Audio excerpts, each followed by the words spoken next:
Good morning students, स्वागत है आप लोग का हमारे यूट्यूब चैनल मैथमेटिक्स पॉइंट में। जिन लोगों ने हमारे चैनल को सब्सक्राइब नहीं किया प्लीज सब्सक्राइब कर बेल आइकन दबा दें ताकि हमारे वीडियो का अपडेट समय समय पर आपको मिलता रहे।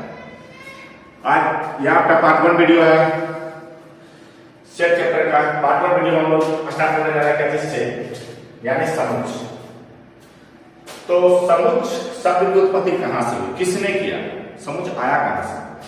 तो समुच्च शब्द का उत्पत्ति जॉर्ज कैंटर ने किया। किसने किया था? जॉर्ज कैंटर, जो जर्मनी के रहने वाले थे। कहां के रहने वाले थे? जर्मनी के, है ना। इन्होंने सबसे पहले त्रिकोणमिति चैप्टर में सेट शब्द का प्रयोग किया। जॉर्ज कैंटर जो जर्मनी के गणितज्ञ थे, उन्होंने क्या किया? सबसे पहले त्रिकोणमिति में सेट शब्द का प्रयोग किया। क्लियर? तो अब आइए जानते हैं क्या चीज सेट क्या है। सेट किसको कहते हैं? सेट को डिफाइन करते हैं, ठीक है ना। तो आइए अब सेट के परिभाषा को समझते हैं। सेट का परिभाषा क्या है ना। समुच्च किसको कहते हैं? क्या है? सुपरिभाषित वस्तुओं के संग्रह को क्या कहते हैं? समुच्च कहते हैं। यानी a collection of well defined objects is called a set. कहता है यानी सुपरिभाषित वस्तुओं के संग्रह को क्या कहते हैं? समुच्च कहते हैं। सुपरिभाषित वस्तु कहता किसको है, यानी कौन समुच्च है कौन समुच्च नहीं। जिसके लिए 5 एग्जांपल आपके सामने लिखे हैं, है ना। इसमें से आपको पता चल जाएगा कि कौन समुच्च होगा या कौन समुच्च नहीं है। तो सबसे पहला एग्जांपल क्या है? सुंदर लड़कियों का समूह। सुंदर लड़कियों का समूह कहने का मतलब हो गया, सुंदर लड़कियों का समूह कहने का मतलब क्या हो गया कि आप बताइए कि कौन सा लड़की सुंदर है। आपने बोला सर प्रियंका चोपड़ा हमें बहुत अच्छी लगती है। मैंने बोला नहीं, प्रियंका चोपड़ा कहां से अच्छी लगती है? बोले जूही चावला बहुत अच्छी लगती है। यानी जूही चावला ज्यादा सुंदर नहीं है। मेरे क्लास में किसी का बात किया है, हम बोलेंगे क्या चीज गीता सुंदर है, तब बोलेंगे नहीं सर सीता सुंदर है। यानी क्या सुंदरता को यहाँ अलग अलग नजरिए से देखा जा रहा है। हम किसी और को सुंदर करें, आप किसी और को सुंदर करें, यानी आपने क्या हो गया? ये परिभाषित नहीं है, ये सुपरिभाषित नहीं कर रहा है। क्यों नहीं कर रहा है? क्योंकि सुंदरता को कोई नाम नहीं सकता। सुंदर कौन कितना है बता नहीं सकता है, इसीलिए ये क्या हो जाएगा? समुच्च नहीं कर रहा है। दूसरा एग्जांपल देखिए क्या? सभी प्राकृतिक संख्याओं का समूह। सभी प्राकृतिक संख्याओं का समूह। प्राकृतिक संख्या का समूह मतलब क्या है? ये सुपरिभाषित है।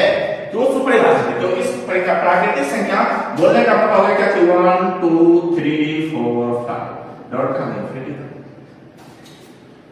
इसमें कुछ आप बता सकते हैं क्या कि सर 3 प्राकृतिक संख्या नहीं है, 2 प्राकृतिक संख्या नहीं है, या 1 प्राकृतिक संख्या नहीं ना?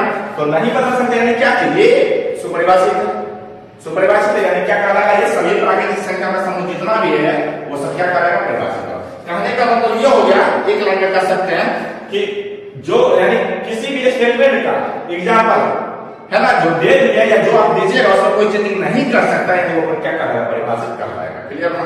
जैसे इसमें दे दिए सभी पूर्णांकों का समूह। पूर्णांकों का समूह में क्या लिख सकते हैं? देखिए तो माइनस का 3 माइनस का 2 माइनस का क्या 1 0 1 2 3 डॉट का इंफिनिटी। इधर भी क्या कर सकते हैं? कह सकते हैं, कह सकते हैं। तो ये सब क्या है? पूर्णांक है। पूर्णांक है। हम आपसे भी पूछेंगे क्या कहिएगा? पूर्णांक है सर। जब पूर्णांक दोनों का मिल डाल के क्या कहलाएगा? परिभाषित कहलाएगा। ये क्या परिभाषित है? आप बताइए। चौथा एग्जांपल क्या कह रहा है कि किसी विशेष स्कूल कक्षा 11वीं के छात्रों का समूह, यानी 11वीं कक्षा में के जो छात्र है उसका समूह के बारे में पूछ रहा है। तो एक चीज बताइए, आपके क्लास में कितने छात्र हैं 11 का? वो बता सकते हैं या नहीं बता सकते? बता सकते हैं। तो बता सकते तो क्या हो गया? सुपरिभाषित हो गया है। परिभाषित हो गया, उसको काउंटिंग कर सकते हैं, उसको बता सकते हैं ना, तो सुपरिभाषित हो गया, यानी वो समुच्च हो गया। जो सुपरिभाषित है वो समुच्च है, जो सुपरिभाषित नहीं वो समुच्च नहीं है। जैसे तो देखिएगा पांचवा, तेज विद्यार्थियों का समूह। तेज विद्यार्थियों का समूह का मतलब क्या? तेज विद्यार्थी का समूह सुपरिभाषित नहीं है भैया। क्यों भैया सुपरिभाषित नहीं है? क्योंकि हम बोलेंगे तेज सुरेश है, लेकिन बोलिएगा अक्सर है ना किसका सुरेश से ज्यादा गणेश थे, गणेश उससे ज्यादा जानता है। यहाँ वो बोला है अगला क्लास में जाके सुरेश पूछ रहे हैं इंग्लिश में 0 सन्नाटा कुछ जानता ही नहीं। यदि देखिएगा गणेश का इंग्लिश भी और मैथ दोनों अच्छा, तो कौन अच्छा होगा? गणेश ना। हम किसको बोला अच्छा? सुरेश को ना। यानी क्या कह रहा? तेज हर एक जगह पे क्या सब अलग अलग क्वालिटी का तेज में गिनती आ रहा है ना। कोई मैथ में तेज है, कोई गणित में तेज, कोई सॉरी कोई इंग्लिश में तेज है, तो कोई और सब्जेक्ट में तेज है ना। यानी क्या कर सकते हैं? तेज को किसी चीज से नाप नहीं सकते। इंटेलिजेंट स्टूडेंट जो है यानी उसकी क्वालिटी को हम नहीं नाप सकते हैं, तो नहीं नाप सकते तो क्या होगा, सुपरिभाषित तो नहीं होगा, सुपरिभाषित नहीं है, सेट भी नहीं कहलाएगा क्या, नहीं ना। इतना तो समझ गए होंगे, समझ गए हैं तो चलिए आगे बढ़ते हैं। चलिए तो आइए देखिए क्या प्राकृतिक संख्याओं का समूह। सभी प्राकृतिक संख्याओं का समूह मतलब क्या चाहिए, क्या है, समुच्चय है। सब पीछे 4-5 एग्जाम्पल के द्वारा समझा ही दिए हैं समुच्चय किसको कहता है, समुच्चय किसको नहीं कहता है। जो सुपरिभाषित हो वह समुच्चय कहलाएगा, जो सुपरिभाषित नहीं वो समुच्चय नहीं कहलाएगा। पक्का, चलिए ठीक है, समझ गए होंगे, यहाँ तक आशा है समझ गए होंगे, है ना। चलिए कोई दिक्कत होगा तो आप नीचे मेरा व्हाट्सएप नंबर दिया हुआ है, लास्ट में दे देंगे, वीडियो के लास्ट में, उस पर हमको कमेंट करके पूछ सकते हैं कोई भी प्रॉब्लम, किसी भी प्रकार का प्रॉब्लम हो, ठीक है ना। चलिए तो आगे बढ़ते हैं। आगे क्या है इसका, संग्रह के वस्तुओं को समुच्चय का अवयव या तत्व, यानी इस तत्व का इंग्लिश होता है एलिमेंट, या सदस्य, यानी जिसको इंग्लिश में कहते हैं मेंबर कहते हैं, है ना। संग्रह के वस्तुओं को क्या कहते हैं, समुच्चय का अवयव या तत्व यानी एलिमेंट या सदस्य यानी मेंबर कहते हैं, ठीक है ना। तो अब बताइए संग्रह के वस्तु का जो समुच्चय है यानी यही है, ये एक सेट है ना, ये सेट है यानी एक समुच्चय जो है, तो इसके अंदर का जो है ना, इसके अंदर का 1 2 3 4 5 किसी का भी चर्चा कीजिए, चाहे 3 का चर्चा कीजिए तो क्या लगा, क्या अवयव या तत्व या सदस्य, कोई भी एक नाम बोल सकते हैं। अरे इसके अंदर का जो है उसको क्या बोलते हैं, एलिमेंट के नाम से जानते हैं, तत्व इसको कह सकते हैं, है ना, या मेंबर इसको कह सकते हैं, सदस्य इसको कह सकते हैं, ठीक है। तो कोई भी एक नाम दे सकते हैं। यानी समुच्चय संग्रह का जो वस्तु है यानी ये क्या है, एक प्रकार का संग्रह, ये क्या है, वस्तुओं का संग्रह। तो ये जो संग्रह से बना है इसको परिभाषित है समुच्चय। समुच्चय के अंदर जो संग्रह है, जिससे संग्रह बना है उसको क्या कहेंगे, एलिमेंट कहेंगे, क्या कहेंगे, मेंबर कहेंगे, क्या कहेंगे, अवयव कहेंगे। क्लियर ना, तो ये तक क्लियर हो गया, है ना, समझ गया ना कि ये जो है क्या है, समुच्चय के अंदर जो है क्या कहलाता है, उसको अवयव कहते हैं। क्लियर ना, तो आगे आइए धीरे धीरे आगे बढ़ते चले, सारा चीज क्लियर होते चले जाएगा, ठीक है। सब कुछ एक एक चीज करके समझ में आना शुरू हो जाएगा, ठीक है। जैसे क्या, समुच्चय का निरूपण और इसके अवयव, क्या है, समुच्चय का निरूपण और इसके अवयव, representative of A set, representative of A set and it's element. Representative of A set का मतलब क्या चीज, समुच्चय का निरूपण और इसके अवयव यानी and it's element. It's element मतलब क्या चीज, इसके अवयव। क्लियर ना, तो ये क्या है, समुच्चय का निरूपण और इसको अवयव, यानी समुच्चय का जो है निरूपण किस प्रकार करना है, किसको, और इसके अवयव को किस प्रकार से निरूपण करना है, ठीक है ना। तो इसी चीज पे चर्चा करेंगे। कह रहा है कि समुच्चयों को साधारणतः, समुच्चयों को क्या कह रहा है, साधारणतः अंग्रेजी वर्णमाला के बड़े अक्षर समझ रहे हैं ना, ए बी सी डॉट क्या से जेड तक, है ना, ए बी सी डी कोई भी एक नाम दे सकते हैं। कह रहा था कि समुच्चय के जो साधारणतः अंग्रेजी वर्णमाला का बड़ा अक्षर है ना, उससे सूचित किया जाता है, किसको, अवयव, किसको सूचित किया जाता है, अवयव को, ठीक है ना। यानी समुच्चय को किस चीज से, अंग्रेजी के बड़े अक्षर से सूचित किया जाता है। और बोला था समुच्चय के अवयव, या तो समुच्चय को सूचित किया जाता है, या क्या कह रहा है, समुच्चय के अवयव को, किसको कह रहा है, समुच्चय के अवयव को अंग्रेजी वर्णमाला के छोटे अक्षर जैसे ए बी सी डॉट का जेड तक सूचित किया जाता है। कहने का मतलब ये हुआ कि ये जो समुच्चय है इसके अंदर का जो एलिमेंट है वो स्मॉल में रहेगा, और यदि इसको सेट का कोई नाम होगा तो क्या होगा, बड़ी अक्षर से सूचित किया हुआ रहेगा। क्या रहेगा, बड़ी अक्षर से सूचित किया हुआ रहेगा सेट को। यदि सेट के अंदर एलिमेंट का बात किया जाए तो अंग्रेजी के क्या रहेगा, छोटे अक्षरों से सूचित किया हुआ रहेगा, ठीक है ना। यानी किसके, अवयव को। और समुच्चय को किस चीज से सूचित करेंगे, कैपिटल लेटर से, ठीक है ना। स्मॉल लेटर से किसको सूचित करेंगे, इसके अवयव को। क्लियर है यहाँ तक, ठीक है। चलिए तो आइए आगे बढ़ते हैं। आगे क्या कहा, समुच्चय को दो मझौले कोष्ठक, समुच्चय को दो मझौले कोष्ठक, ये हो गया ना, ये हो गया ना, दो मझौले कोष्ठक के अंदर अवयवों को एक एक कर लिखकर, या जहां एक एक कर लिखना संभव नहीं है वहां उस समान बोल जिसे हर एक अवयव धारण करते हैं वो लिखकर व्यक्त किया जाता है। तो कह रहा था क्या, समुच्चय का दो मझौले कोष्ठक के अंदर लिखेंगे, दो मझौले कोष्ठक के अंदर लिख दिया ना, है ना। क्या करा, अवयवों को एक एक कर लिखिए। यानी मान लेते हैं कोई सेट है ए बराबर, इसका एलिमेंट देते हैं 1 2 3 4, क्लियर ना। ये क्या हो गया, समुच्चय हो गया, जिसको किस नाम से जान रहे हैं, ए नाम से। तो इसके अंदर का बात कह रहे हैं वो क्या है, अवयव है। ये क्या अंदर की बात करें तो अवयव अवयव है, तो अवयव को कह रहा था कि एक एक कर लिखिए, इसके अवयव को एक एक कर लिखिए। कहां लिखिए? दो बने वाले कोष्ठक के अंदर लिखिए, है ना। यदि एक एक कर लिखना, यहां तक हो गया कि एक एक कर लिख दिए। यदि एक एक कर लिखना संभव नहीं हो तो उसके गुण को लिखा जाता है। तो गुण के बारे में नहीं बताएंगे, जैसे बोल सकते हैं इसको शॉर्ट में लिख सकते हैं गुण। यदि ये संख्या नहीं लिखना हो, संख्या लिखना संभव नहीं हो कोमा दे देकर, एक एक कर लिखना संभव नहीं हो, तो इसके गुण के बारे में लिखेंगे। गुण का चर्चा आगे थोड़ा सा करेंगे, है ना। अभी थोड़ा सा यही समझ लीजिए, ठीक है ना, क्योंकि सारा चीज एक ही बार पता चलेगा, बॉन्स हो जाएगा ना। गुण के बारे में चलेंगे तो गुण का ही चर्चा करेंगे। जैसे थोड़ा सा हिंट कर दें कि इसका यदि गुण लिखना होगा क्या करेंगे? लिखेंगे ये क्या चीज? प्राकृतिक संख्याओं का समूह। 4 तक प्राकृतिक संख्या का समूह लिखेगा, सिर्फ एक तैयार होगा। ये वाला कहां तक लिखेंगे? 4 हो गया ना। तो वही कहा था क्वेश्चन में कि समुच्च को दो मनोले कोष्ठक के अंदर लिखिए और एक एक करके लिखिए। एक लिखिए कोमा दीजिए, फिर दूसरा लिखिए कोमा दीजिए, फिर तीसरा लिखिए कोमा दीजिए, है ना। एक एक कर लिखिए, नहीं एक एक कर लिखना संभव हो तो वही उसका गुण लिखिए। ये क्या है? इसका गुण लिखिए, सारा कुछ इसमें आ गया, ठीक है ना। जैसे बात करते हैं एक और सेट का बी वाला, है ना। क्या कह रहा है? A B C D E, ये भी क्या है? सेट है। क्यों? क्योंकि दो मनोले कोष्ठक के अंदर है। इसके अंदर का अवयव एलिमेंट जो है वो सब क्या है? छोटी अक्षरों में। क्या है? छोटी अक्षरों में, जिसका नाम हम ये क्या अंग्रेजी के बड़े अक्षरों से सूचित करेंगे। पहले दिखा दिए थे, है ना, कि समुच्चय को साधारणतः अंग्रेजी बड़ा अक्षर से सूचित करेंगे और समुच्चय के अवयव को साधारणतः अंग्रेजी के छोटे अक्षरों से सूचित करेंगे। क्लियर? यहां तक क्लियर, ठीक है ना। वही क्या होगा? समुच्चय को दो मनोले कोष्ठक के अंदर लिखेंगे, है ना, और अवयव को जो लिखेंगे एक एक करके लिखेंगे। एक लिखिए, फिर अलग लिखिए, दूसरा लिखिए, फिर तीसरा लिखिए, चौथा, यानी एक एक कर लिखिए। और नहीं लिखना संभव हो तो उसके गुण को लिखिए। क्लियर है यहाँ पर? चलिए, तो समझ में आ गया होगा, है ना। समझ में आ गया तो चलिए आगे बढ़ते हैं, ठीक है। इसके आगे क्या है? 3।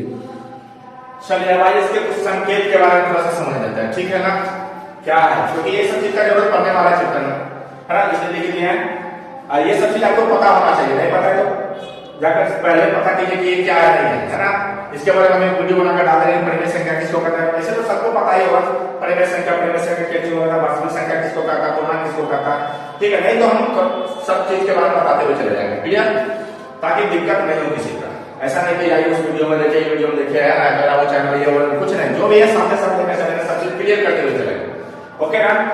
चलिए आइए देखते क्या कह रहा है। कुछ विशेष समुच्चयों के लिए मापक संकेत, कुछ विशेष समुच्चयों के लिए मापक संकेत मतलब क्या चाहिए? इसका इंग्लिश है standard notation for some special sets. Standard notation for some special sets किसके बारे में बात कर रहा है? कुछ विशेष समुच्चयों के लिए मापक संकेत, ठीक है ना।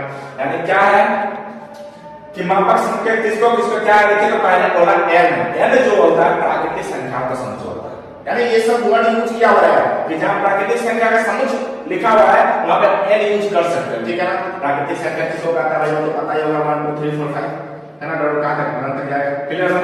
ये सब चीज थोड़ा सा पढ़ लीजिएगा, खुद से भी बेटर रहेगा, ठीक है ना। चलिए उतना तो नहीं डीप में बता पाएंगे, फिर भी हम समझाते हुए चले जाएंगे ना कि आपको दिक्कत ना हो। जेड या आई, यानी जेड या आई इंटीजर्स बोल सकते हैं, क्या पूर्णांकों का समुच्चय। पूर्णांक तो इससे पहले भी हम चर्चा किए थे, है ना। माइनस का 3, माइनस का 2, माइनस का 1, है ना। 0 1 2 3, क्लियर। डॉट कहां तक जाएगा? डॉट चल जाएगा आपका इंफिनिटी तक। ये भी कहां चलेगा? डॉट इंफिनिटी तक चलेगा, क्लियर ना। इधर भी इंफिनिटी का, उधर भी जितना आगे जा सकते 3 4 5 6, है। इधर भी -3 -4 -5 कितना आगे जा सकते, सब क्या कहला रहा है? पूर्णांक कहला रहा है, क्लियर है ना। अगला नंबर आ रहा है क्या? क्यू, यानी परिमेय संख्या का समुच्चय। किसका? परिमेय संख्या का समुच्चय। परिमेय संख्या क्यों कह सकते हैं? परिमेय संख्या पता है ना, जो p बटे q के रूप में होता है, जो भिन्न के रूप में होता है, ठीक है। जिसका पूरा पूरा मान निकलता है, जिसका पूरा पूरा मान निकलता है, जो b बटे q मतलब भाग के रूप में है, इस तरह से, है ना। 2 बटे 3, ठीक है ना। कह सकते क्या चीज? 1 भी कह सकते हैं, क्या चीज? 3 बटे 4 कह सकते हैं। ये सब क्या है? परिमेय संख्या, क्लियर ना। क्यों? क्योंकि जिसका पूरा पूरी मान निकल रहा है और यहाँ पे जिसका मान दशमलव में हो, ठीक है ना, उसे क्या कहते हैं? परिमेय संख्या, ठीक है। अब कह रहा है क्या चीज? r यानी वास्तविक संख्या का समुच्चय। r यानी रेशनल नंबर क्या कर सकते हैं? वास्तविक संख्याओं का समुच्चय। वास्तविक संख्या क्या कहता है? जितना संख्या सबको मिला दे सब इसके अंदर आ जाएगा, सब, चाहे वो परिमेय हो या भाग संख्या हो, भाग संख्या या सम संख्या या विषम संख्या, टोटल संख्या का बात किया जाए वो सब का सब इसमें आ जाएगा, ठीक है ना। यानी वास्तविक संख्या किसको कहेंगे? जिसको परिमेय संख्या बोल रहे हैं वो वास्तविक संख्या संख्या भी होगा। जिसको सम संख्या बोला है वो भी वास्तविक संख्या होगा, जिसको विषम संख्या बोला है वो भी वास्तविक संख्या होगा। यानी कहने का मतलब इसमें सब बनना है। क्लियर ना, समझ में आ गया होगा? ठीक है। r प्लस मतलब क्या, r किसको बोलते हैं? वास्तविक संख्या को। r प्लस मतलब क्या होता है? हमारा वास्तविक संख्या। ये प्लस जो इंडिकेट कर रहा है, ये प्लस जो इंडिकेट कर रहा है किस चीज को इंडिकेट करता है? वास्तविक संख्या, धनात्मक चीज। किस चीज को? धनात्मक चीज को। तो r जब हम वास्तविक संख्या को बोलते हैं, r हम वास्तविक संख्या को बोलते हैं, r प्लस किसको बोलते हैं? वास्तविक संख्या। क्लियर है? उसी प्रकार q प्लस का चर्चा किया जाए तो q प्लस किसका यूज करेंगे? धनात्मक परिमेय संख्या का। क्योंकि q के बारे में पहले बता दिया किसको कहते हैं? परिमेय संख्या का समझ करते हैं। तो q प्लस किसको कहते हैं? धनात्मक परिमेय संख्या को कहेंगे ना, कहेंगे ना। तो q प्लस के बारे में पहले चर्चा कर दिया क्या था सारा? धनात्मक यानी पॉजिटिव। क्लियर है? दूसरा z प्लस या i प्लस, जब ये i क्या दर्शाता है? पूर्णांक को दर्शाता है ना, हम प्लस है क्या होगा? पूर्णांक को दर्शाता है। क्लियर है ना? w किस चीज को दर्शाता है? पूर्ण संख्या यानी होल नंबर। होल नंबर बोले तो प्राकृतिक संख्या में 1 0 को शामिल कर लियो काला गया क्या चीज? पूर्ण संख्या। प्राकृतिक संख्या बताया 1 2 3 4। होल नंबर किसको कहते हैं? उसी के समुच्चय में भी 0 को मिला लियो तो क्या आएगा? पूर्ण संख्या। क्लियर है? पूर्णांक के बारे में बताई दिए, परिमेय संख्या के बारे में बताई दिए, वास्तविक संख्या के बारे में बताई दिए। वास्तविक संख्या बताया जस्ट चलिए फिर यहां तक तो क्लियर हो गया, समझ में आ गया होगा। ठीक है? इसके बाद और कुछ संकेत है उसको देखते हैं। चलिए आगे इसको थोड़ा सा स्क्रीनशॉट लीजिएगा, आगे बढ़ते हैं। ठीक है? 3 चलिए अगला संकेत क्या है? संकेत पहला सिंबल दूसरा सिंबल। इसका मतलब क्या है? बिलोंग्स टू या नॉट बिलोंग्स टू। इसको पता है बिलोंग्स टू या नॉट बिलोंग्स टू का अर्थ। अरे ये दोनों सिंबल के बारे में बताना जा रहा है। ठीक है ना? इसके बारे में चर्चा करेंगे। तो सबसे पहले क्या कह रहा है कि संकेत ये पहला और दूसरा का अर्थ क्या है? यानी इसके इंग्लिश में meaning of symbol belongs to and doesn't belongs to. ठीक है? कोई तत्व अवयव, कोई तत्व जिसको बोले तो दूसरा नाम अवयव भी या सदस्य भी कहते हैं। तो एक कोई तत्व यानी अवयव किसी समुच्चय का सदस्य है, इसे बताने के लिए संकेत बिलोंग्स टू का इस्तेमाल किया जाता है। और कि कोई तत्व यानी अवयव किसी समुच्चय का सदस्य नहीं है, उसे बतलाने के लिए डज नॉट बिलोंग्स टू का प्रयोग किया जाता है। यानी बिलोंग्स टू का प्रयोग कब करेंगे? इस संकेत का प्रयोग कब करेंगे? जब बोला था क्या समुच्चय का सदस्य है, तब समुच्चय का सदस्य कौन होगा? यानी कोई भी तत्व यानी कोई भी अवयव किसी समुच्चय का सदस्य यदि होगा तो क्या करेगा? बिलोंग्स टू का इस्तेमाल किया जाता है। अब वही कोई तत्व यानी अवयव किसी समुच्चय का सदस्य नहीं है तो इसको बतलाने के लिए डज नॉट बिलोंग्स टू का इस्तेमाल किया जाता है। क्लियर ना? तो ऐसे थोड़ा सा एग्जांपल है कि एग्जांपल नंबर 1 क्या है? a बराबर 2 3 4 5। आप कहता है कि इसमें belongs to does not belongs to का इस्तेमाल क्यों करेंगे? तो कहता है कि बिलोंग्स टू का प्रयोग करेंगे तब जब कोई अवयव यानी ये तो अवयव है सब, तो कोई अवयव किसी समुच्चय का यानी समुच्चय तो ये हो गया टोटल, इसके अंदर जो वो अवयव है, टोटल का बात करें तो समुच्चय, तो कोई अवयव जो है किसी समुच्चय का सदस्य है या नहीं है, यदि है तो उसको बतलाने के लिए किसका प्रयोग करेगा? बिलोंग्स टू का। अब कोई इसका सदस्य नहीं है तो उसको बतलाने के लिए किसका प्रयोग? Does not belongs to. आइए थोड़ा सा क्लियर इसको कर देते हैं। कहा क्या है? जैसे 1 है बिलोंग्स टू, क्या लिखेंगे? ए लिख सकते हैं। क्यों? इसका मतलब क्या है? एक जो है समुच्चय ए का सदस्य है, क्योंकि एक समुच्चय ए में आ रहा है ना, ये समुच्चय ए ही रहा है, इस समुच्चय का क्या नाम है? ए। तो इसमें एक आ रहा है ना, आ रहा, तो इसको क्या लिखेंगे? एक जो है बिलोंग्स टू ए। कहने का मतलब क्या? यानी एक जो है एक समुच्चय ए का सदस्य है। क्लियर? फिर है ना, इसको इंग्लिश में क्या लिखेंगे कि 1 है ना belongs to, 1 belongs to a. Clear? उसी प्रकार 3 का बात क्या है? तो लिखेंगे 3 बिलोंग्स टू ए। क्यों लिखेंगे? क्योंकि 3 समुच्चय ए में है, तो 3 समुच्चय ए में है, क्या लिखेंगे? 3 बिलोंग्स टू ए। यानी कहने का मतलब 3 जो है बिलोंग कर रहा है किसी में? समुच्चय ए में। 3 जो है समुच्चय में है। क्लियर है? जैसे बात किया जाए 5 का बात करेंगे, 4 का बात करेंगे, 2 का, किसी भी समुच्चय का बात करेंगे, यदि इसके अंदर जो अवयव है उसका बात करें समुच्चय ए में है या नहीं है। यदि समुच्चय ए में है तो उसको लिखेंगे बिलोंग्स टू, यदि समुच्चय में नहीं है तो उसको लिखेंगे डज नॉट बिलोंग्स टू। जैसे बात किया जाए 4 का, तो 4 इसमें है कि नहीं है? हां है, तो क्या लिखेंगे? 4 बिलोंग्स टू ए। एंड इसका मतलब हो गया कि 4 बिलोंग्स टू क्या हो जाएगा? ए हो जाएगा, यानी 4 ए में सदस्य है। उसी का बात किया जाए 5, तो 5 क्या समुच्चय ए में है क्या? है 5 है। चलिए बात करते हैं किसका 6 का। 6 है क्या समुच्चय ए में नहीं है ना, नहीं है क्या लिखेंगे 6 डज नॉट बिलोंग्स टू ए। इसका कहने का मतलब 6 जो है समुच्चय ए का सदस्य नहीं है, समुच्चय ए का सदस्य नहीं है। क्लियर। इंग्लिश में क्या लिखेंगे 6 डज नॉट बिलोंग्स टू ए। समझ में आ गया हो? क्लियर ना? हमको आशा है कि आप लोग समझ गए होंगे कि जब भी किसी यानी ये दोनों संकेत को दर्शाना हो तो जो इसमें है यानी समुच्चय ए में यदि कोई अवयव मिल रहा है तो उसमें बिलोंग्स टू का प्रयोग होगा, यदि इसमें नहीं है तो उसमें क्या होगा नॉट बिलोंग्स टू का प्रयोग होगा। क्लियर है यहाँ तक? ये दोनों सिंबल क्लियर हो गया होगा। अब आगे बढ़ते हैं, आगे क्या है देखिए यहाँ पे समुच्चय को व्यक्त करने की विधि है। समुच्चय को व्यक्त करने में यानी जो समुच्चय है उसको कैसे व्यक्त किया जाता है, किस प्रकार व्यक्त किया जाता है, उसको 2 नियम है। उसका 2 नियम है व्यक्त करने का। कौन कौन सा नियम है? पहला है सारणी या तालिका रूप। क्या है? सारणी या तालिका रूप। यानी किसको क्या कहते हैं? टेबुलर फॉर्म और रोस्टर फॉर्म। टेबुलर फॉर्म और क्या कहते हैं? Roster form. यानी 2 नाम से इसको जानते हैं। यानी आप कोई भी नाम यूज कर सकते हैं, हम ज्यादातर यूज करने वाला टेबुलर फॉर्म। क्लियर ना?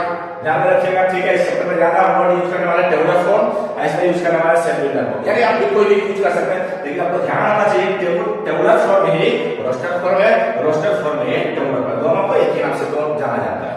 यानी ये बोलिए या ये बोलिए, बात बराबर। क्लियर ना? जैसे सारणी या तालिका यानी क्या है? टेबुलर फॉर्म को क्या बोलेगा? सारणी, और रोस्टर फॉर्म को क्या बोलेगा? तालिका। दोनों का नाम सेम है। क्लियर ना?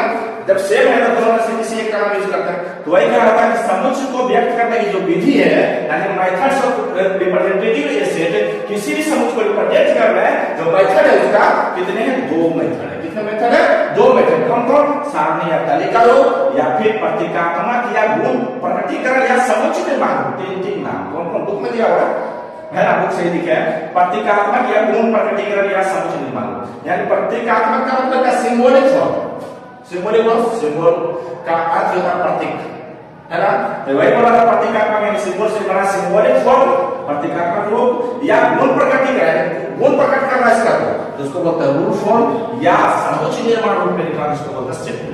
हम पहले बोले थे इस चैप्टर में टेबुलर फॉर्म या फिर सेलुलर फॉर्म का नाम ज्यादा यूज करने वाला है। आप कोई भी नाम यूज कर सकते हैं, सिंबॉलिक फॉर्म भी यूज कर सकते हैं, रूट फॉर्म भी यूज कर सकते हैं, सेलुलर फॉर्म भी यूज करते हैं, है ना? यानी तीनों में से किसी एक नाम से जान सकते हैं कि किसी समुच्चय को 2 रूप में व्यक्त कर सकते हैं, या फिर कहिए आप क्या चाहिए? सारणी रूप या समुच्चय निर्माण रूप। पहला रूप क्या है? सारणी रूप, दूसरा रूप क्या है? समुच्चय निर्माण रूप। क्लियर ना? तो सारणी रूप के बारे में आगे चर्चा करते हैं कि सारणी या तालिका रूप किसको कहते हैं, है ना? सारणी या तालिका रूप में इसको किस प्रकार लिखा जाता है, ठीक है ना?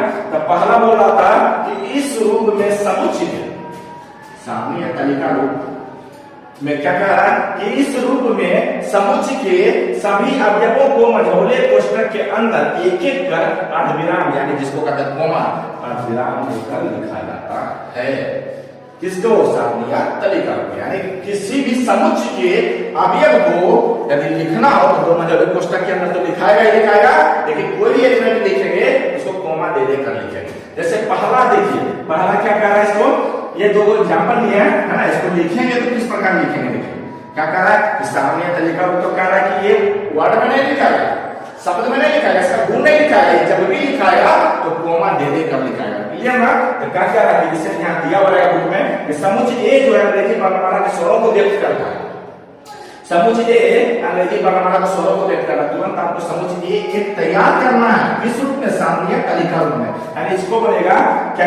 समुच्चय ए अंग्रेजी वर्णमाला के स्वरों को जो व्यक्त करता है उसे सारणी या तालिका रूप में लिखे। यहाँ से एक क्वेश्चन आपका तैयार होगा। तो क्या लिखेंगे कि समुच्चय ए अंग्रेजी वर्णमाला के स्वर को रिप्रेजेंट कर रहा है। यानी स्वर मतलब क्या? वोवेल। अंग्रेजी वर्णमाला का जो अक्षर है क्या होता है? वोवेल को रिप्रेजेंट करता है। कौन? समुच्चय ए का। समुच्चय ए का जो है अंग्रेजी वर्णमाला किसको प्रकट करता है? स्वर को प्रकट करता है। क्लियर ना? तो समुच्चय ए जो तैयार होगा इसमें क्या है? जो स्वर है जो वोवेल है वो लिखा है। तो बताया कि एलिमेंट हमेशा छोटे अक्षरों में लिखा है, अंग्रेजी के छोटे छोटे अक्षरों में। तो क्या लिखा है? ए ई आई ओ यू। वोवेल यही होता है ना? हिंदी में इसको स्वर पढ़ा जाता है, इंग्लिश में इसको क्या पढ़ा जाता है? वोवेल पढ़ा जाता है। क्लियर ना? तो ये वोवेल जो है इतना ही होता है। वही कहा था पहला एग्जांपल में समुच्चय ए जो है समुच्चय ए जो तैयार होगा वो क्या कह रहा है? अंग्रेजी वर्णमाला के स्वर को प्रकट करता है। ये वाला को क्या कह रहा है, नोबेल को प्रकट करता है, एक्सप्रेस कर रहा है। क्लियर ना? दूसरा एग्जांपल क्या कह रहा है, समुच्चय बी जो है, समुच्चय बी क्या कह रहा है, प्रारंभ के 5 प्राकृतिक संख्या, प्रारंभ के 5 प्राकृतिक संख्या को व्यक्त करता है। प्रारंभ यानी शुरू के 5 प्राकृतिक संख्या कौन कौन सा हो जाएगा, मान लेते हैं समुच्चय बी ने कहा, तो समुच्चय बी जो तैयार होगा स्टार्टिंग का 5 प्राकृतिक संख्या को समझ आएगा, 1 2 3 4 क्या है 5, स्टार्टिंग प्रारंभ से, प्रारंभ से क्या, शुरुआत से यानी क्या 1 से, तो 1 से कहां तक लिखेंगे, 5 तक बोला, 5 तक नहीं लिखेंगे। क्लियर ना? तो यहां से आपको ये पता चला कि समुच्चय व्यक्त करने की जो विधि है कितने प्रकार के हैं, 2 प्रकार के। पहला कौन है, सारणी या तरीका रूप, और दूसरा क्या है, प्रतीकात्मक या गुण प्रकटीकरण या समुच्चय निर्माण। क्लियर ना? यानी सारणी रूप याद रखे या समुच्चय निर्माण। तो सारणी रूप के बारे में भी पहले चर्चा किए कि सारणी रूप को किस प्रकार लिखा जाता है। तो सारणी रूप में हम जब भी लिखेंगे इस रूप में समुच्चय का जो अवयव होगा, सब अवयव को मंझौले कोष्ठक के अंदर लिखेंगे। क्या लिखेंगे, मंझौले कोष्ठक के अंदर लिखेंगे, एक एक कर लिखेंगे। क्या लिखेंगे, एक एक कर लिखेंगे, और कोमा दे कर लिखेंगे, यानी विराम देकर लिखेंगे। क्लियर ना? किसको, सारणी रूप को, तो वही सारणी रूप को लिख दिया। 2 एग्जांपल ऐसे करिए कि समुच्चय जो हमने बना वाला स्वर को व्यक्त कर रहा था, यानी क्या लिखेंगे, ए ई आई ओ यू, एक समुच्चय तैयार बना। दूसरा क्या कर रहा है, समुच्चय बी प्रारंभ के 5 प्राकृतिक संख्याओं को क्या कर रहा है, व्यक्त कर रहा है। आगे देख लीजिए, इसी में बोलता क्या चीज कि समुच्चय सी, इसी में लिख देते 3 नंबर देकर कि समुच्चय सी है ना, समुच्चय सी बोला क्या चीज 8 तक प्राकृतिक संख्या को व्यक्त करता है। किसको करता है, 8 तक प्राकृतिक संख्या को व्यक्त करता है। क्लियर ना? तो इससे मतलब क्या हो गया, इसका मतलब हो गया कि समुच्चय सी जो था वो क्या करेगा, यानी समुच्चय सी जो बनेगा वो 8 तक प्राकृतिक संख्या को व्यक्त कर रहा है। यहां से एक सी सेट तैयार होगा, सी सेट जिसमें क्या रहेगा, प्राकृतिक संख्या कहां से, 1 से लेकर 8 तक। डॉट डॉट कर दीजिए, कहां 8 तक, क्योंकि ये तो नहीं कहा कहां से लिखना है। तो जब कभी क्लियर नहीं किया हुआ है कि आपको कहां से लिखना है, आपको शुरुआत से ही लिखना है, स्टार्टिंग पॉइंट से। क्लियर ना? सिर्फ बोला 8 तक लिखना है, 8 तक यानी कहां से लिखेंगे, तो सब पैदा होता है तो कहां से लिखेंगे, 1 से लिखेंगे। क्लियर है यहां तक? चलिए आगे बढ़ते हैं। क्लियर है यहां तक? चलिए आइए दूसरा पढ़ते हैं। इससे पहले ही बताया कि क्या चीज, सारणी या तरीका। सारणी तरीका खत्म कर समझ में बढ़िया से। अगला है दूसरा प्रकार जो है प्रतीकात्मक या समुच्चय निर्माण, यानी सेट बिल्डर फॉर्म। पहले बताया था सेट बिल्डर फॉर्म यानी प्रतीकात्मक यानी सिंबॉलिक फॉर्म के बारे में। तो इसको किस प्रकार लिखा जाता है, उसमें तो बताया था कि कोमा दे लेकर लिखा जाता है। इसमें क्या करेंगे, इसका गुण को लिखा जाता है। पहले चर्चा किया था कि पूरे सेट को 2 रूप में लिख सकते हैं, या आप कोमा दे लेकर लिखिए या उसके गुण को लिखिए। ठीक है ना? 2 प्रकार कैसे लिखा जाता है, वही 2 प्रकार बताया। पहला प्रकार तो खत्म हो गया, सेकंड प्रकार जो है इस प्रतीकात्मक या समुच्चय निर्माण रूप, इसको किस प्रकार लिखेंगे भैया थोड़ा सा समझ लीजिएगा। क्या कह रहा है कि इस रूप में सदस्यों के बारे में, इस रूप में जो सदस्य है यानी एलिमेंट जो है उसके बारे में एक साधारण गुण जो प्रत्येक सदस्य, जो क्या कर रहा है, प्रत्येक सदस्य यानी एक साधारण गुण है जो प्रत्येक सदस्य क्या कर रहा है, द्वारा संतुष्ट होता है। सब समझ आ रहा है क्या है ये, अभी लगता है रामायण है ना, कि इस रूप में सदस्य के बारे में जो है एक साधारण गुण लेंगे जो प्रत्येक सदस्य क्या कर रहा है, द्वारा संतुष्ट होना चाहिए। ठीक है ना? सदस्यों को व्यक्त किया जाता है, क्या चीज उसके द्वारा व्यक्त किया जाता है, यानी जो संतुष्ट करना उसे बताकर से संतुष्ट किया जाता है। ठीक है? इसके लिए आप क्या कीजिएगा, सबसे पहले मौजूद कोष्ठक लीजिएगा। मौजूद कोष्ठक के अंदर एक चर किसको लेना है, x को लेना है। एक चर x को लिखकर तिरछी लकीर या कोमा दे सकते हैं, कॉलम दे सकते हैं, है ना? तिरछी लकीर दीजिए या कॉलम देकर अब फिर पूरा चर को लिखिए, x को लिखिए तथा कोमा देकर क्या करा, चर के उस गुण को लिखा जाता है जो समुच्चय के प्रत्येक अंग द्वारा संतुष्ट होता है। वही चीज है ना, जो ये बोल रहा था कि इस रूप में सदस्यों के बारे में जो है एक साधारण गुण लिखेंगे जो प्रत्येक सदस्य जो है क्या हो रहा है, संतुष्ट होता है ना। तो लिखना कैसे, वो बोला था पहले मौजूद कोष्ठक लेंगे। जैसे एग्जांपल लिया है, इसको लिखकर देखते हैं कि 1 5 से छोटी प्राकृतिक संख्या का समुच्चय, 1 5 से छोटी प्राकृतिक संख्या का समुच्चय इसको सेट बनाएंगे तो क्या होगा, ये तो पहले लिखेंगे मंजिल ब्रैकेट लेंगे। देखिए इसको किस प्रकार लिखना है, 2 मंजिली कोष्ठक ब्रैकेट लेंगे, तब पहला तो मंजिल ब्रैकेट लेंगे, एक सबसे लास्ट में लेंगे, 2 मंजिली कोष्ठक के अंदर एक चर लिखेंगे x, उसके बाद तिरछी लकीर दीजिए या कॉलम दीजिए बराबर, फिर पुनः चर को लिखिए, फिर पुनः चर को लिख दिए, उसके बाद कोमा दीजिए। इच्छा है कोमा को दीजिए, नहीं इच्छा है कोमा को दीजिए, कोई दिक्कत नहीं है ना। उनका रहा है कि पहले चर को लिखिए, मंजिली ब्रैकेट दीजिए, उसके बाद चर को लिखिए, फिर तिरछी लकीर या कॉलम कुछ भी दीजिए, ठीक है ना। तो तिरछी लकीर पहले लिखे ना, तिरछी लकीर दिए, फिर पूरा चर को लिखना लिख दिए, अब फिर कॉमा दीजिए, फिर कॉमा दे दिए, क्या रखा, फिर कॉमा देकर, है ना, चर पूरा चर को लिखकर फिर कॉमा देकर, चर को लिख दिए, फिर कॉमा दिए, उस गुण को लिखा जाता है, उस गुण को, किस गुण को, जो समुच्चय के प्रत्येक अवयव द्वारा संतुष्ट होगा, यही ना। तो क्या है, कौन ऐसा गुण इसका लिखे जो कि इसका हर अवयव हर एलिमेंट संतुष्ट होता है। तो बोलेंगे क्या चीज, इसको यही लिखेंगे कि 5 से छोटा समुच्चय ए जो है, समुच्चय में जो भी अवयव होगा वो क्या होगा, 5 से छोटा, 5 से छोटी क्या होगा, प्राकृतिक संख्या होगा, प्राकृतिक संख्या है। हो गया ना संतुष्ट, गोल लिख दिया ना कि ये क्या कर रहा था, 5 से छोटा प्राकृतिक संख्या है ना, कौन समुच्चय ए, इसके अवयव के बारे में लिखेंगे, इसके अवयव इस प्रकार लिखा था, अवयव को कॉमा देने का नहीं लिखेंगे, इसके गुण को लिखेंगे, तो ये लिख वही होगा, मतलब इसको आप या करके ये भी लिख सकते हैं, ये दो मध्यवर्ती कोष्ठक लीजिए, पहले चर को लिखिए, आप ऑब्लिक के जगह पर कोलन भी दे सकते हैं, कोई दिक्कत नहीं है, इच्छा है तो कॉमा दीजिए, नहीं इच्छा है कॉमा तो छोड़ दीजिए, कोई दिक्कत नहीं, ठीक ना। 5 से छोटी प्राकृतिक संख्या, 5 से छोटी प्राकृतिक संख्या, क्लियर ना। या फिर इसको इस तरह से भी लिख सकते हैं, ये भी सेट ए ही हुआ है ना, सेट का ए का ही इसको इतना प्रकार लिख रहा है ना, क्या ऐसे भी लिख सकते हैं, ऐसे भी लिख सकते हैं, कोई दिक्कत नहीं है, ठीक है। क्योंकि पहले दे दिया कि तिरछी लेके दीजिए, कॉलम दीजिए, कोई दिक्कत नहीं। बहुत सारे को क्या होता है, लिखने का अंदाज अलग अलग होता है, तो वही अंदाज को बताना चाह रहे हैं कि इसको हम इस तरह से भी लिख सकते हैं कि एक्स कोलन या ऑब्लिक जो भी है ना, एस ऑब्लिक एस है ना, कॉमा इच्छा दीजिए, नहीं इच्छा दीजिए, एक्स है ना, कोलन दीजिएगा, कोलन दीजिएगा, कोई दिक्कत नहीं, कुछ भी लीजिए, दोनों में से कोई है ना, बिलोंग्स टू क्या करेगा, एन, ये क्या है, प्राकृतिक संख्या है, प्राकृतिक संख्या का नाम पता है ना, क्या किसी जरूरत करते हैं, एक्स है ना, तो क्या लिखेंगे, इस एक्स के बारे में लिखेंगे, जो एक्स जो है क्या है, 5 से 5 तक है, यानी 5 से छोटा है, ठीक है, 5 से छोटा, इसका सिंबल क्या है, 5 से छोटा, यानी इसको इस प्रकार से भी लिख सकते हैं, या आप इसको इस तरह से भी लिख सकते हैं, या करके लिख दीजिए कि x colon x belongs to n, है ना, ये x जो है 4 से छोटा है 4 के बराबर, दोनों का सेम अर्थ है। इसको भी लिखने पड़ेगा, तो आप यही चीज लिखिएगा, क्या लिखिएगा कि 1 2 3 4, क्या कर रहा है,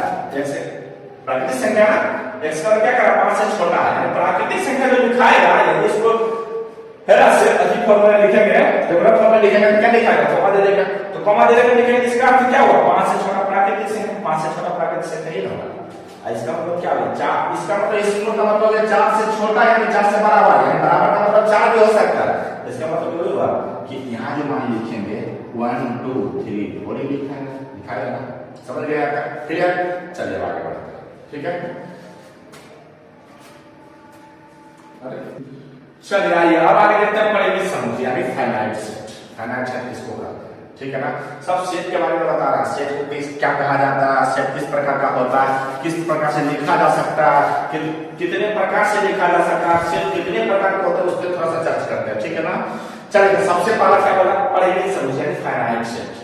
फाइनाइट सेट किसको कहते हैं कि जिस समुच्चय के अवयवों की संख्या बतलाया जा सके, जिस समुच्चय यानी समुच्चय जानते हैं किसको कहता है, अवयव किसको कहता है वो पता चल गया, तो अवयव की संख्या जो होगा उसको बतलाया जा सके, यानी जिस समुच्चय के अवयवों की संख्या को गिना जा सके, वही हो गया, क्लियर ना, कि किसी समुच्चय के अवयवों की संख्या को बतलाया जा सके या गिना जा सके, उसको क्या कहेंगे, परिमित समुच्चय कहलाता है, उसे कहेंगे परिमित समुच्चय।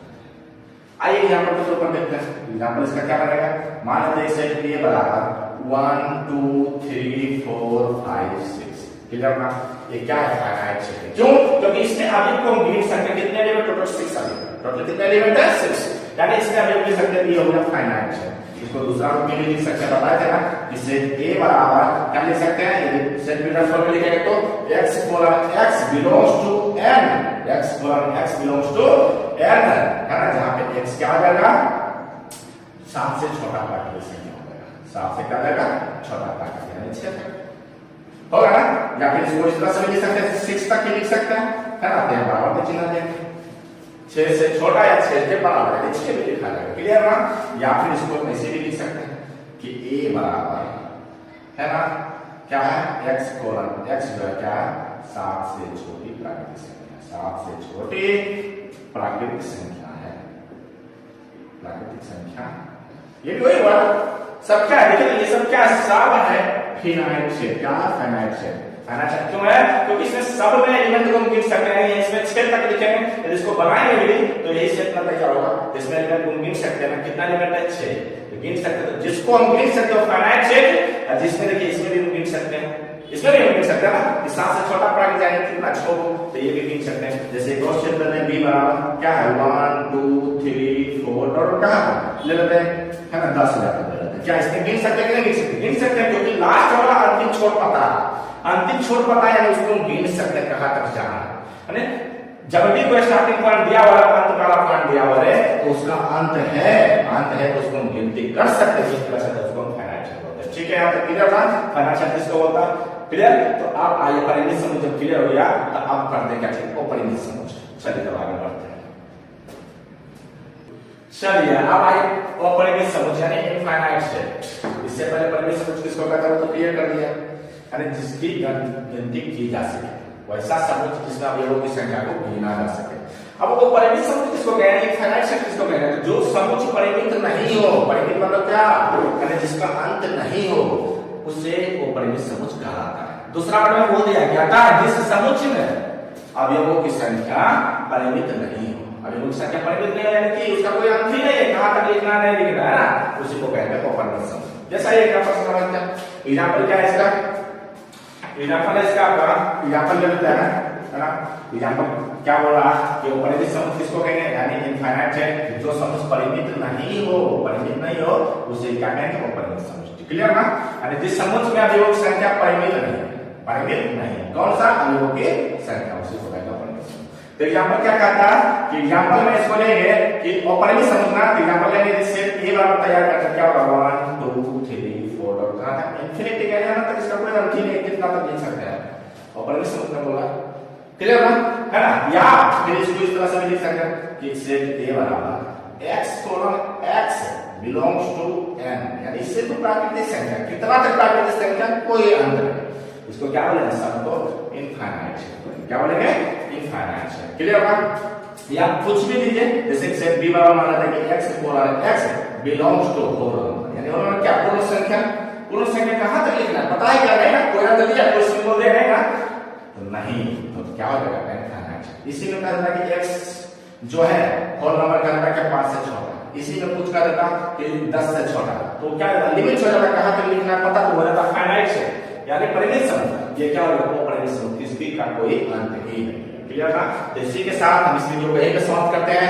जिन लोगों ने मेरे चैनल को सब्सक्राइब नहीं किया, प्लीज चैनल को सब्सक्राइब कर दीजिए और अपने दोस्तों को भी शेयर कीजिए, है ना, ताकि समय समय पर आपको वीडियो का अपडेट मिलता रहे।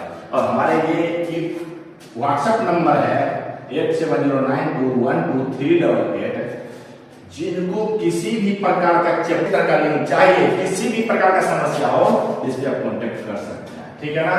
और राजन मैथमेटिक्स पॉइंट मेरा चैनल का नाम है, उसे जाकर सब्सक्राइब करें, ज्यादा से ज्यादा शेयर करें। थैंक यू, जय हिंद।